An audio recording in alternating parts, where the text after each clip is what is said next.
Altså en partner eller en leder skal nok være inde over alle kunder, eller have en relation til alle kunder, og så kan det være, at det ikke er en producerende rolle, men det er en relationsbyggende rolle, og så er vi egentlig den der, hvor det egentlig er et parløb måske med klientlederen og partneren, at man er afstemt, hvad er det, vi gerne vil lykkes med på kunden. Der er nogle ledere, som jeg har mødt, som prøver at komme ud af kunderelationerne, men ofte så ender de med efter en periode at være, at det er nødvendigt, at de kommer ind over igen. Fordi vi kan også sige, hvad er churn-faktor nummer 1? Jamen, churn-faktor nummer 1, det er, hvis vores primære kontaktperson skifter, jamen, så er det vigtigt, at vi har sådan et lidt bredere greb for bureauet ind på kunden.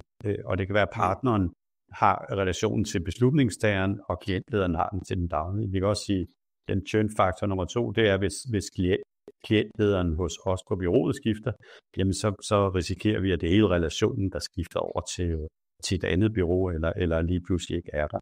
Og det er derfor, det giver mening, at en er klientlederen, og så kan der være et team rundt omkring, som også har nogle relationer inden på kunderne, hvor partneren, ejeren, spiller en rolle også. Okay.